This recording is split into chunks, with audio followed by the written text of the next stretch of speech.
Ne vous laissez pas tromper par les pires que j'ai reçus car elles sont toutes fausses. Jennifer Lopez est une artiste de premier plan depuis des décennies à présent. Son rôle révélateur dans le rôle de la belle Selena Quintanilla dans le biopic des années 90 l'a consolidée dans le monde du divertissement, devenant ainsi l'une des artistes les plus révolutionnaires de notre époque. Bien que Jenny soit devenue l'une des icônes les plus recherchées de l'histoire récente, en particulier dans la communauté latina, au fil des années, des spéculations ont surgi sur la personnalité pas si gracieuse de Jennifer et sur le traitement qu'elle infligeait à ceux qui l'entouraient. La résurgence du train de la haine envers Jennifer est revenue une fois de plus, et cette fois nous ne pensons pas qu'elle sera capable de s'en sortir. Salut à tous et bienvenue sur Vraie Histoire de Star, la chaîne YouTube qui dévoile la face cachée des célébrités. Aujourd'hui nous plongeons dans l'univers de Jennifer Lopez. Alors si vous êtes nouveau sur la chaîne, n'oubliez pas de vous abonner et d'activer la cloche de notification pour ne manquer aucune de nos prochaines vidéos. La grande Mariah Carey ne la connaît peut-être pas et même si elle prétend ne pas la connaître jusqu'à aujourd'hui, la plupart d'entre vous ont déjà vu des films avec Jennifer Lopez. Elle est notamment reconnue pour son rôle principal et sa performance exceptionnelle dans le film biographique Selena de 1997 qui met en lumière l'éducation, la carrière et la disparition tragique de la chanteuse mexicaine Tejano, Selena Quintanilla. Avant Selena, elle était danseuse dans le comedy sketch show In Living Color. Il ne fait aucun doute que Jennifer était destinée à devenir une superstar par tous les moyens nécessaires et son rôle au cinéma en incarnant Selena était un véritable rôle de révélation. Profitant du battage médiatique autour de Selena, les dirigeants de maisons de disques, les producteurs et tous ceux qui se trouvent entre les deux étaient impatients de signer Jennifer sur leur label. Nous l'avons vu dans une série de téléfilms et de films à succès comme Made in Manhattan, Blood and Wine, Monster in Law, The Boy Next Door, Hustlers et la liste continue.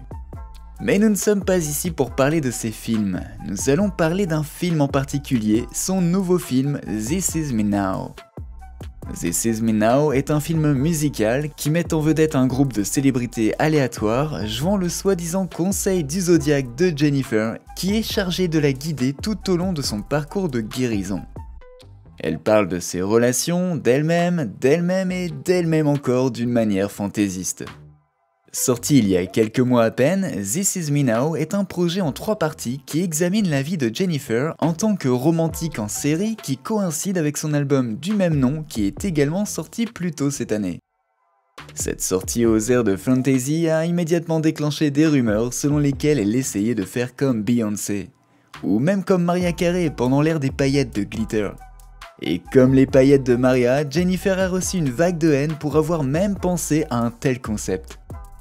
Avec le film musical, l'album et le semi-documentaire intitulé The Greatest Love Story Never Told, c'est comme si pour elle, le fait de capitaliser sur son mariage et sa relation avec Ben Affleck de manière forcée et calculée n'était pas suffisant.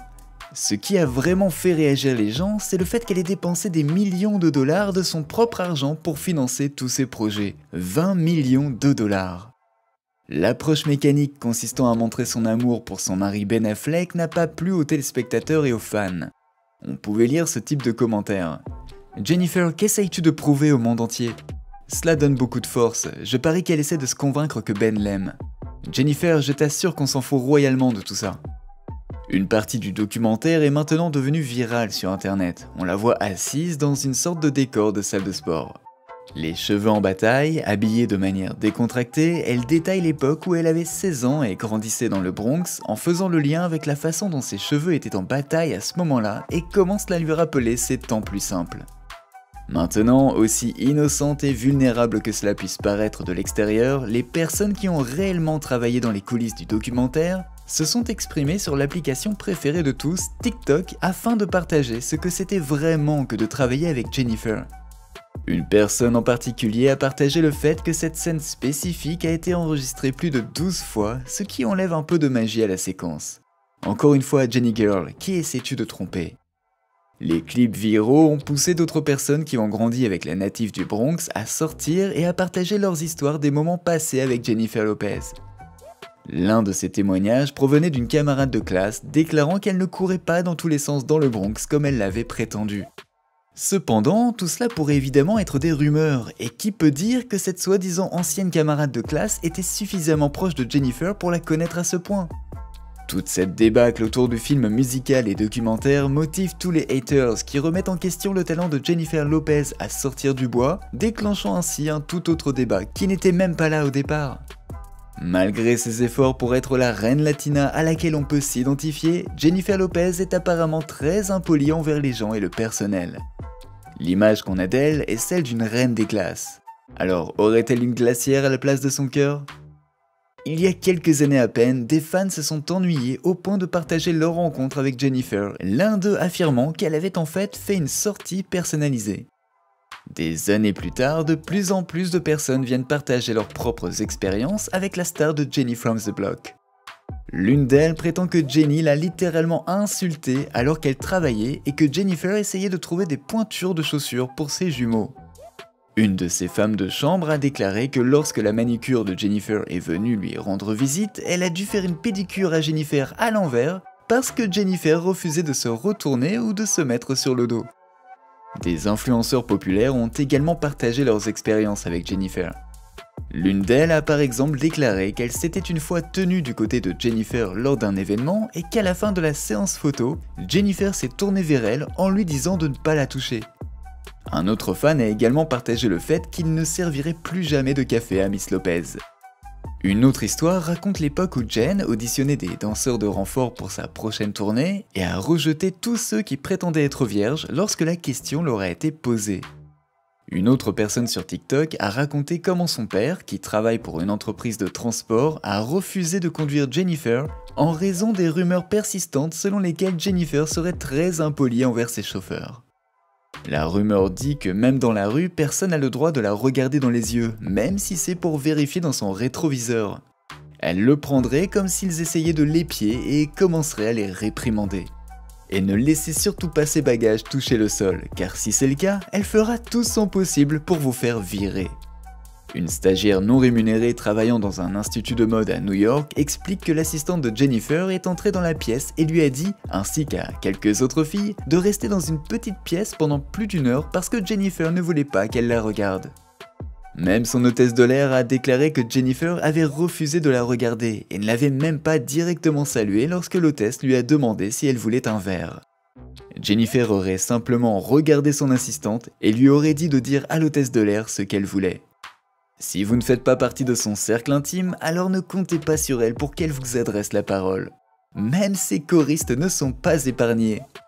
On dit que Jennifer refuse d'avoir des contacts avec les personnes qui chantent ses chœurs. Entre nous, les choristes devraient être les dernières personnes envers lesquelles elle est impolie. Qui d'autre va porter ton spectacle, Jennifer? Cependant, lorsqu'un homme important entre dans le bâtiment, le comportement de Jennifer change complètement par rapport aux femmes. Apparemment, une fois, lorsque Ben Affleck a donné beaucoup de pourboires aux serveuses, Jen a repris le pourboire et leur a donné entre 5 et 10 $ chacune. Si Jennifer est comme ça envers le grand public, il n'est probablement pas surprenant qu'elle traite ses collègues célèbres comme des moins que rien. Jennifer a déclaré que Gwyneth Paltrow était sexy par association et qu'elle ne savait rien de ce que Gwen avait réellement fait et qu'elle en savait plus sur sa relation avec Brad que sur sa carrière. Elle a ajouté qu'elle n'avait jamais entendu parler de quelqu'un prétendant être une fan. Dans une autre histoire, Salma Hayek, qui était cataloguée comme la bombe sexy à l'époque et encore aujourd'hui, prétendait avoir été choisie à l'origine pour le rôle de Selena, mais Jen dit que c'était un mensonge pur et simple. Jennifer a continué en disant que Cameron Diaz était un beau mannequin et une actrice décente lorsqu'elle était dirigée correctement, et que Madonna était une excellente interprète mais qu'elle ne pouvait pas jouer comme elle pouvait le faire, etc. etc. Comme si elle n'était pas assez audacieuse, Jennifer a révélé que sa performance au Super Bowl avec Shakira n'était pas sa performance idéale. Si elle savait qu'elle allait jouer avec Shakira, alors ils auraient dû leur donner au moins 20 minutes à chacune pour faire le show. Elle qualifie d'ailleurs le spectacle de pire idée jamais vue. Bien que ce ne soit pas une attaque directe contre Shakira elle-même, les gens l'ont certainement pris comme ça. Jennifer voulait avoir son moment solo avec Beyoncé, mais malheureusement elle ne joue pas dans la même catégorie. La réputation douteuse de Jennifer est un sujet de conversation depuis le début de sa carrière. Les accusations selon lesquelles elle n'est pas très gentille ont toujours été répandues depuis qu'elle est considérée comme une célébrité de premier plan grâce à son interprétation dans In Living Color. Danseuse de In Living Color et maintenant juge de Dancing with the Stars, Carrie-Anne Inaba a continué à dire que Jennifer n'était pas la danseuse idéale qu'elle et le reste des danseurs de In Living Color voulaient dans leur équipe, affirmant même que Jennifer va sans vergogne après ce qu'elle veut et que ce n'est tout simplement pas la personnalité avec laquelle Carrie-Anne peut vibrer. D'autres danseurs de In Living Color allaient voir la chorégraphe de In Living Color, Rosie Perez, pour se plaindre du fait que Jennifer manipulait le personnel et le département des costumes afin d'obtenir ce qu'elle voulait. Le gag principal était que Jennifer n'était même pas censée être choisie à l'origine pour jouer une danseuse de In Living Color. En effet, le rôle original était censé revenir à une adolescente qui, de manière suspecte, n'a jamais eu l'occasion de danser dans l'émission et a finalement été remplacée par Jennifer.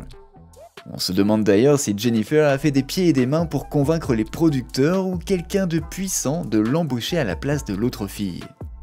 Certains ont également souligné que lors des auditions de In Living Color, Jennifer n'était même pas dans le top 3 des meilleures danseuses par rapport aux autres danseuses de l'émission.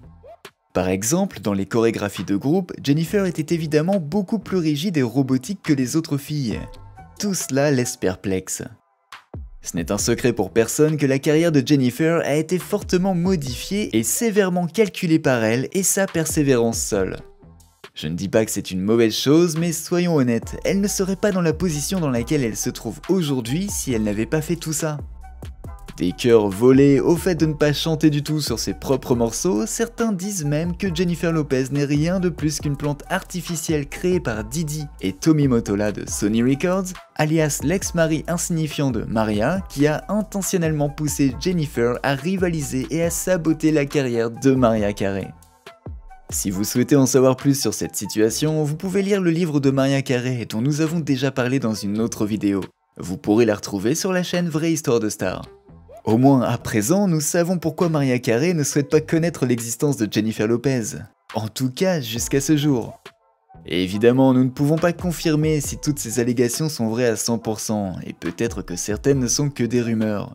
Mais généralement, là où il y a de la fumée, il y a de fortes chances qu'il y ait du feu, et nous serions fous de fermer les yeux sur les innombrables personnes qui prétendent que Jennifer Lopez n'est tout simplement pas cette fille qu'elle aimerait être.